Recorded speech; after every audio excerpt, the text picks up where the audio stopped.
الحمد لله والصلاة والسلام على رسول الله اما بعد. محترم رور پختنه کړي د قسم چې کومه کفاره ده لس مسکینانو ته خوراک و غیره ورکول دي.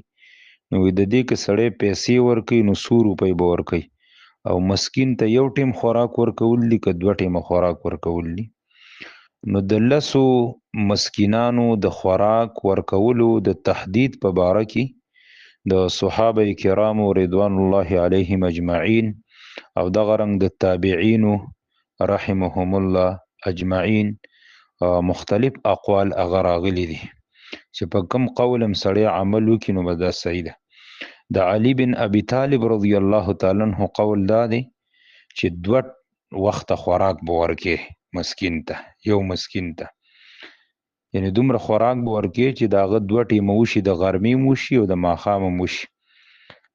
لکه علی رضی الله تعالی عنہ فرمای لا یجزئ اطعام العشرة وجبة واحده یعنی غداء دون عشاء او عشاء دون غداء حتى يغديهم ويعشيهم. یعنی دا بنه کې چې صرف دومره خوراک ورکې چې د غرمې وشي او د ماښام نه، یا د ماښام وشي او د غرمې نه. نو دومره خوراک به مسکین ته ورکې چې د غرمې وشي او د ماښام وشي.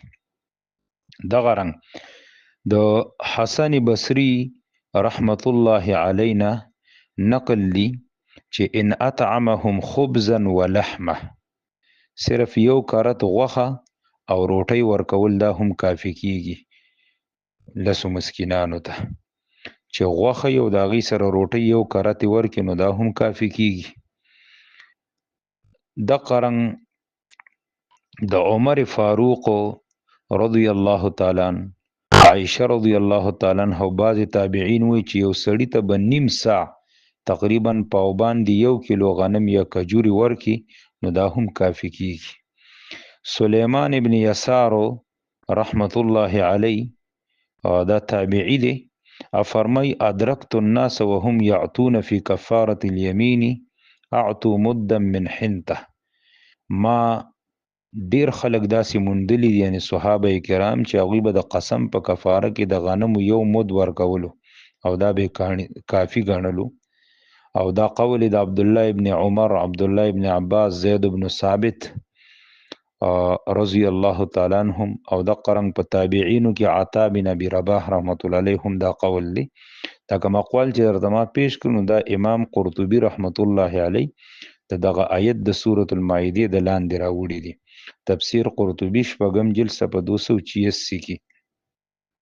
د قرنګ که یو تن صرف د غنمو شل ډوډۍ واخلي او مسکینانو ته ورکړي نو هم جایز ده، ځکه چې دا به پخوا زمانه کې بغیر د سالن نه خوړلی شو دا ډوډۍ، او که ترکاری سالن ورسره ملګری کې نو هم بهتره ده. دا ډیر آسان کار دی مګر خلک روجو ته رجوع زیاته کې او مال نه لګي، حالانکه مال طرف ته ترجیح د قسم په کفاره کې ډیره جګم دی هغه پکار ده. بیا په طعام کې دام صحیح ده چې لسو مسکینانو د پاره وړه واخلي او هغوی ته ورکړي.